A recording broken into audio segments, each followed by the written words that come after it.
biyya Ruum dhaqan hogguu biyya Ruum dhaqan Hiraqlaa Abu Sufyaan kun nama duraanis aangoo qabu nama gosa isaa keessa beekamaadha mootii biyyaa waan ta'eef ni beeka waan ta'eef Abu Sufyaaniitu arra naggadaaf biyya tana dhufee jechuu dhagee Hiraqlaa mootii biyya Ruum Hiraqlaa kana yaamaa fidaa jeeni hadiisa dheeraa keessatti waa'ee seenaa waan kana dheeraadha achirratti gurbaa tokkootu hoggaaniif Abu Sufyaan deemee bira dhaqee gurbaa tokkootu biyya teessan biyya Makkaa yookaan Araba keessa Qureeshii keessa ergame jechuu dhageenye gurbaan sun maal fakkaata sadarkaa akkam qabaa jidduu orma isaatti ormi isaa hangam takka isa kabaja hangam takka isa guddisa nama hangam takka orma isaa jidduudhatti amaanaa qabu waan jiruurraa gaafate gurbaan sun maalitti isin ajajaa jeen Abu Sufyaan wal duraa duubaan akka inni Abu Sufyaanii fi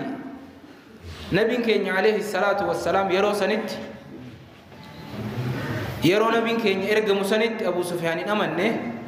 laakiin eegas amanee sahaabiyyan jaliil tahee ture akka Abu Sufyaan kijiba nabirran keenyaadhaaf jecha haqa jiru baasuudhaaf jecha nama isa duubaan sadarkaadhaan kaayee gurbaan isin keessatti ergamee kan Araba keessaa ergame ja'an sun nama akkam fakkaataa jee Abu Sufyaan gaafate warra isa duubaa sadarkaadhaan kaaye kanaan yoonii fi inni kijibu ta'e isarratti kijiba isaa san qabaadha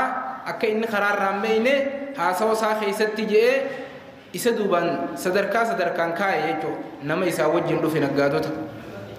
achirratti Abu Sufyaan kijibulleen isaaf mijaahuu didee waa takka itti ida'uun isaaf mijaahuu didee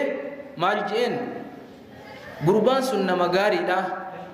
wanni inni itti nu ajaju rabbi gabbara haadha abbaa keessanitti tola oola shirkiin dalagina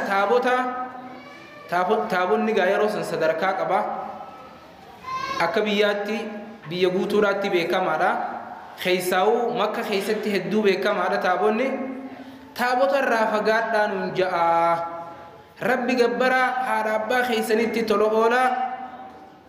watrukuu maa yaquulu aabaa'ukum waan abbootiin teeysan isiniin jettu taabota abbootiin teeysan irratti isin guddiftee as isiniin geesse san firraa dhiisaa nuun ja'a wayaamurunaa bisilati rahima maxxanfadhaa jechuudhatti nu ajajaa je'ee hadiisni dheeraadhaa Hiraqla gaafatee jechuudha kanarraa ka'uudhaan Hiraqla eegaa sadarkaa isaa kana hunda himtee gosti isaa too gosa akkam fakkaatti je'ee gaafate kayfa nasabuhu fiikum gosti isaa hoo maal fakkaata isin keessatti abbaan Sufyaan deebisaa godheefi fahuwa dhuu nasabin fiinaa gurbaan Muhammad jedhamuu kanniin ergame ji'u kun nu keessatti gosti isaalleen gosa guddoodha gosa beekamtuu isaan keessatti gaa adeerri isaa Abi Xaalibii akaakonsaa Abdul Muxxalibii warra Qureeshiin akkaan sodaattu aangawoota Qureeshii keessaa isaan tokko jechuudha gurbaan kuni fahuwa dhuu nasabin fiinaa nama gosti isaalleen nu keessatti gosa guddoodhaati akkasitti Hiraqla waan Abu Sufyaan himeef kana hundarra dhaabbatee mataa lulee fakadhalika ar-rusulu tub'asu fi ashrafi nasab dhugaa keeti dhuga baanta seenaa quba qaba jechuudha mootichi kun duraanis ahlii kitaabaa waan tureef seenaa nabi Muusaa nabi Ciisaa amantii san hordofaadhaa waan tureef akkaataatti ambiyoonni ergaman gosa ambiyoonni keessaa ergaman adeemsa irratti ambiyoonni ergaman ni beeka waan ta'eef Abu Sufyaan dubbii inni duraan beeku kana yoggaanii fi garraggaasiseef ambiyoonni dhugumaa akkuma ati jettu kana ambiyoonni isa duraatis akkuma isaa kana gosa caccaaltu keessa ergamanii dubbii sirriitiin anjattee jeen kanaaf sadarkaan nabiin keenya orma isaa keessatti qabu kana fakkaata gaaf tokko Qureeshiin osoonii fi nabiin keenya alayhi salaatu wassalaam hin ergamin duratti dhagaa Kaabaa jaaranii Kaabaa tana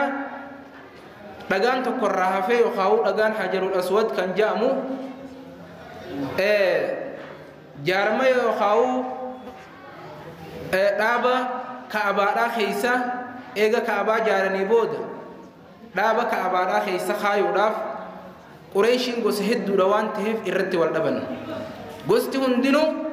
dhagaa kana nuutu kaa'uu qaba gosti tuunis nuu kaa'uu qaba irra wal dhibanii waliin qabanii ta'an booda tokko mala malee fi dhagaa kana eega irratti wal dinne jalqabni nama hulaa makka jaarmaa yookaan jogola waan akka jogolaa qabdi jalqabni nama hulaa masjida tanarraan gasseenu dhagaa kana haa kaayuu jechuu irratti walii galan yoggaanii fi isaan irra walii galan jalqabni nama deemaa dhufee nabi keenya alayhi salaatu wassalaam isa tahe jechuudha akkasin nabiin keenya deemaa dhufee yoggaanii fi isaan bira gahe haasawa kanatti himanii waan akkanaarra wal dhibnee waan akkanaatti wal mormaadhaa jirraa hayyee dubbii tanamee nu keessa murteessi murtii nu godhi jaanii yoggaaniif nabi keenya gaafatan nabiin keenya alayhi salaatu wassalaam yeroo saniin ergamne nabiin yeroo saniin ergamne silaa wahiidhaan beeksifamee akkana kana jenna waan ta'eef yeroo saniin ergamne laakiin rabbiin durumaanuu nama erguudhaaf taa'u tokko nama yeroo guddate sadarkaa gahuudhaa deemu tokko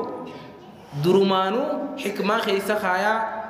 sammuu isaa sammuu hawaasaa biraatiin gargar godha akkuma ormi keenyaa hujaan dibicha qotuudhaaf taa'u yookaan dibicha haraashii goorannoodhatti beekanii jaan goorannoon beeytanii gaada bakka jabbiin keessa galtu dalloo xixiqqaa itti ijaaranii kophatti akka loon gurguddaan irra najjan achi keessatti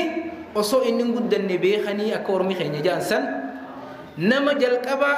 nama hegeree sadarkaa qabu nama hegeree ergamuudhaaf taa'u durumaanuu rabbiin isaa ijoollummaa irraa kaasee waan hawaasa biraatiin addaat akka kannaafii deema waan ta'eef nabiin keenya alayhi salaatu wassalaam dhagaa isaan kaayuudhaa deeman san huccuu finta afur qabdu fidaa je'anii dhagaa sanichi keessa kaayaa gosti hundinuu xarafa afran kunis xarafa irraa hafe akkasi qabadhaa ka'abaarra kaayaa je'anii khilaafa isaan jidduuratti jiru san khilaafa san murtii itti godhee goolabee jechuu nabiin keenya alayhi salaatu wassalaam achirratti radiinaa bil amiini nama amanamaa nama dhugaa dubbatu nama sadarkaa qabu murtii inni godhe kana jaalannee jettee Qureeshiin warri duraan sadarkaa aangoo gurguddaa qabu warri bulchiinsa garaagaraa irra jiru akka inni kun nama sadarkaa qabu tahee achirratti aqarraneef jechuudha achirratti Qureeshiin hundinuu inni kun hayyee boru nama sadarkaa argachuudhaa taa'u jechuu beekan san duraas nabiin keenya alayhi salaatu wassalaam amiinummaadhaan namni amaanaa waa isa bira kaayachuudhaan beekama akka fakkeenyaaf yeroo ammaan tanaa baankii hoggaaniif maallaqa kee kaayette yeroo feetetti dheeyxee fudhattee na duraa badaa fi na duraa miidhamaa kan hin shakkine akkasitti nabiin keenya baankii hawaasaa ture ummanni waa geessee bira kaayata qabeenya maallaqa ta'us waan biraa ta'us bira kaayata gaafatti haajame waan san deebi'ee fudhatu osoonii fi wanni takka irraan irranne jechuudha akkana nabiin keenya alayhi salaatu wassalaam orma isaa jidduudhatti osoon ergaminuu sadarkaa akkanaa kana qabaachuu ture jechuudha akkasuma nabiin keenya alayhi salaatu wassalaam yoggaanii fi sadarkaa gosti isaa sadarkaa qabaachuu gosa صدركاك أبو خيسا إرجمو يوغاني في دبتو نبي عليه الصلاة والسلام كنجي إن الله عز وجل استفاني من ولد إبراهيم رب إلمان يخاو هرمات نبي إبراهيم الراهي نفلته واستفاني من بني إسماعيل كنانته أكسم ماسس وقاد الدمنو قصا نبي خيني عليه الصلاة والسلام إسماعيل الرانا فلته أكسم ماسس كنانا الرانا فلته واصطفى من بني كنانة قريشا قصا كنانا جامت الرا قريشي قصا جامت فله واصطفاني من قريش واصطفى قريشا أكسم قريش الرا واصطفى من قريش بني هاشم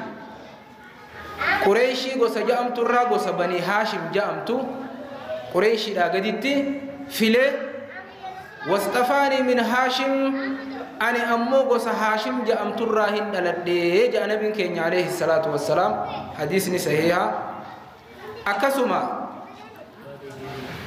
نبي كين عليه الصلاة والسلام قافتكو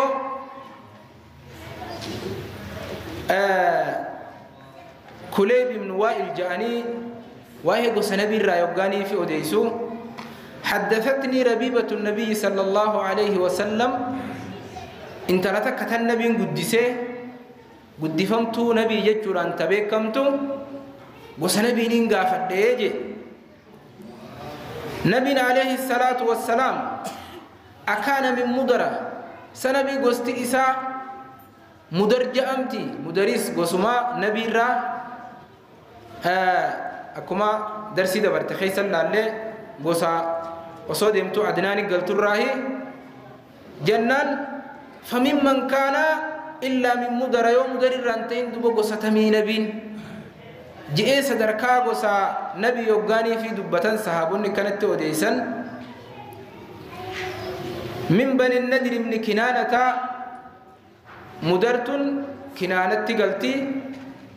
أكنت قصة نبي صدركا عن ديمتي ججو بل لقد كان الحجر يعرف قدر النبي صلى الله عليه وسلم نما برفوتي صدركا نبي نما وصوني في انتهين أغانو صدركا نبي بيخو تريج عن زمن النبي سن كيستي نبي إفما دبته وصوني فيه إرقمين اندرت جابر بن سمرة رضي الله عنه يسرى وديسي مال جي نبي يقى دبته كنجي إني لأعرف حجرا بمكة كان يسلم علي أني مكة لقاتكم بخاج نبي عليه الصلاة والسلام وصوني فيه إرقمين اندرت لقاتكم خنرت يقاني فين بردبر خنر السلام متوت جراج لقاتكم خنر السلام متوت جرا وصوني فين إرقمين اندرت إني لأعرفه الآن أني أمانت إرقم يبودا نبينا كنجا إني لأعرفه الآن أني أمانت نخنين بيخوه يجي دقان سمكمي دقا حجر الأسود سني يجي أنا أقاني في دب فسرن إمام النووي رحمه الله إني لأعرف حجرا بمكة دقاتكو خأصوني فين إرقمين الرسالة متوت جرى مكة تجج النبي سن فيه معجزة له صلى الله عليه وسلم معجزة رب كان فيه جج راج ربيتو معجزة نبي كان أكد أغانسون إسرت سلامته أكد أغانسون سلامتا إسانجو غريجو مالف وهذا إثبات التمييز لبعض الجمادات واني قويدون يخاو واني جيدا هنكمني أوما ربي تنغرغرات ربي دنيا تنرتي أومي ندبت يجو وان كان الرابينا جان فكين يا ربي قرآن خيست نوهمي ور قلبي إساني قويده قلبي إساني ورقو قويدر أوديسي لقاداتو ilmana ma kana qalbi ilmana ma tanarra dhagaadhaatu irra jiidhaadha jee waa'ee sanii dubbatee rabbiin dhagaan ni dubbata dhagaan laafaadha jechuurraa dubbatee wa inna min alhijaarati lama yatafajjaru minhu al-anhaar dhagaan bar dhagaa bishaan burqisiisuutu jira wa inna minha lama yahbitu min khashyati Allah dhagaan dhagaa sodaa rabbii irraa sodaa rabbii qabaachuurraa sodaa rabbii itti dhagahamuurraa waa'ee sodaa rabbii dhagahuurraa gaararraa hololaatee laga keessa gabbu'uutu jira akkasuma hayawaanni mukaa fi dhagaa fi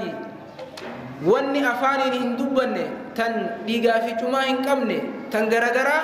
tan dubbattuutu jira وإن من شيء إلا يسبح بحمده ولكن لا تفقهون تسبيحهم جاء رب القرآن خيست مخافي دغادا في وما ربي تنغرغرا إسنيتهم بين ملئ تسبيح غوتو تجرا رب مخني يوغاني في غما غمن سسو تسبيح غدادا تجرا لكن نتكاتا إني تسبيح تقول سنهم بين ملئ تسبيح ربي إسا ذكرا راجر ربي إسا كل إسا راجر يجو أكسو ممازيس أغان معجزة غرغرات كبا بؤا غرغرات كبا فكين ياف نبي موسى عليه السلام أمني وربني إسرائيل نبي موسى كان اتأمنوا ديدني الرب غرغرات كما نبي خيني عليه الصلاة والسلام الرب سنكنا أصوني في الرب سني قافتكو نبي موسى كن وربني إسرائيل ولب بهنيتي لقرت بهني قام كلا قام ركتن نبي موسى كن إساني أدى بك خبا لقيت سترتي أكنمونا قرت قام ركتا خنا قافتكو ربين أي بي نبي موسى كن إسانغا نبي يجتو تنمني موسى كن وني خبا لكتوف قام سالا إساتو إيتقبا خنافين وجن دقنه تناف قبط دقتا جاني إسا خنا أي بيسنان إسا خنا كل ليسو لافجة ربنا كم قد نبي موسى عليه السلام قال تقو قامان دقن دجي لقبوه يقول لقبوه شوف الرأياسي لقا تقوتو إسا مدي جرى لقا سنر خاية قام دقا يوغا سينو دنديتي ربي را لقان كأمي لباسي فيجي وربني إسرائيل سنبرا لكي يا دغا فوتوتي يانان كاني توجي نبي موسى كل اسو جلا فيغو خيو بكور بني اسرائيل سن تري كان سندك يجو كسي وري بني اسرائيل اركني ادا غربان كندرانو اجي ربي اسا غدودا في خباري كتملك امني سارا خانو تشكني سن فيما قبا جاني اكسر ربي نسا كل يجو اكنتي دغان صدركا غرغرا خنا قبا وني الرخانة جا سيران نبي خنياتي خلاف نبي كني عليه الصلاة والسلام قستي إسا صدر كان قستي إسا قبض خنا فكاتي